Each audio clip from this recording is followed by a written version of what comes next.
To jama'a assalamu alaikum wa rahmatullahi ta'ala wa barakatuhu. Sunana Maryam Muhammad Abdullahi wacce kuka fi sani da Jaruma a cikin shirin Linzamin Rayuwa da na fito a Badariya.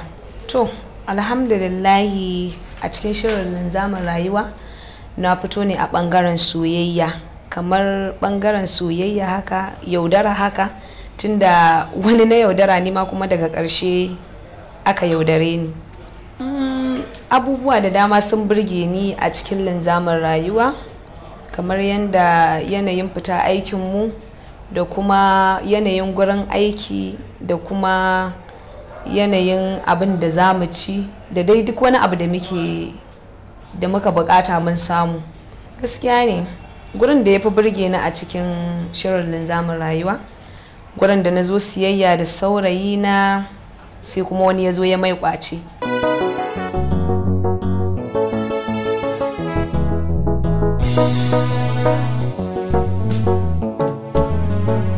Linzamin rayuwa shine gaskiya da rikon amana. In har kaga kai nasara a rayuwa to kayi jira. Sannan guri na biyu kuma shine gurin da shi masoyina na zance. Gaskiya ne a cikin shirin gurin ya fi burge ni kuma ya fi jan hankali na, sannan ina matukar ƙaunar wannan gurin. Gaskiya ne ga san kowanne mutum akwai ƙalubale da yake tsinta a rayuwarsa. Fitata ta farko ban sha wahala ba, ta biyu ban sha wahala ba, to ta uku ce ma na ɗan sha wahala. Shi ma ya danganta ga yanayin rayuwar mutum, wani zaka gan shi lafiyayye ne, wani kuma ba shi da lafiya. To ni dai gaskiya wahalar da na sha kenan, amma bangaren abinci, bangaren gurin aiki gaskiya ba mu samu matsala ba.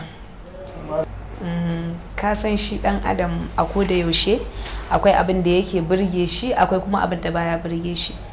Gaskiya ne Khadija ta burge ni sosai a cikin shirin Linzamin Rayuwa, domin ta yi abin ne a da gaske, ta kuma ɗauki abin sosai a cikin ranta.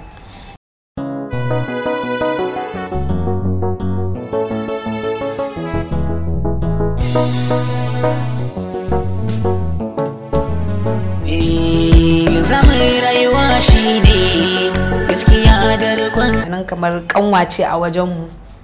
Gaskiya ta burge ni sosai kuma ta yi rawar gani sosai a cikin shirin Linzamin Rayuwa. Idan mai sauraro ko in ce mai kallo zai duba ya gani, idan ya kalli gurin da take bin saurayinta tana son shi, amma shi yana nuna alamun kamar baya santa, sannan kuma da ɗan koke-koke dai da ta yi a gurin. Gaskiya ni gurin nan ya burge ni sosai, don wasu lokutan nakan kalli irin wa'annan guraren saboda suna burge ni. Gaskiya maza ma suna burge ni, amma namijin da ya fi burge ni a cikin shirin Linzamin Rayuwa shine ɗan gidan Alhaji, ma'ana saurayin Khadija. Domin duk abubuwan da zaka ga yana yi ne shi ma kamar da gaske. Sannan sai masoyina na biyu, don shi ma yana ɗan burge ni bisa ga yanda abin da yake nunawa shi ma na yaudara kaman a fili haka yake. Amma fa kada masu kallo su ɗauka kamar yadda yake yaudarar 'yan mata a cikin wannan shiri na Linzamin Rayuwa cewar haka yake yi a fili. To alhamdulillah, ni dai fatan da zan wa kamfani shine fatan alkhairi. Sannan ina miƙa godiya ta ga daraktan fim ɗin nan da kuma producer fim ɗin nan bisa ƙwarin gwiwa da suke bamu na aiwatar da aikinmu, domin duk abin da kaga yayi kyau a guri to manyan guri su suka gyara shi. To gaskiya ina godiya sosai, kuma sannan ina alfahari da wannan kamfani na Linzamin Rayuwa, kuma ina miƙa godiya ta sosai darakta, producer da kuma sauran ma'aikata. Sannan ina yi wa kamfani fatan alkhairi da kuma fatan nasara a rayuwarmu. Sannan ina mai bawa dukkanin artist na cikin Linzamin Rayuwa shawarar duk abin da muka fito ya kasance muna yin abu ne kamar da gaske, shine zaka cimma buri da kuma nasara a rayuwarka.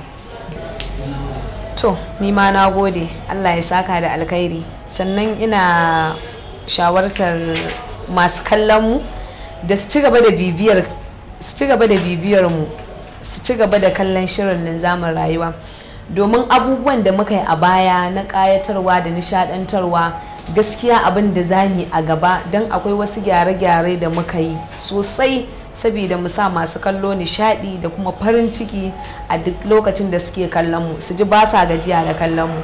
Ku ci gaba da bibiyar mu a YouTube channel ɗinmu, ku ci gaba da kallon linzamin rayuwa.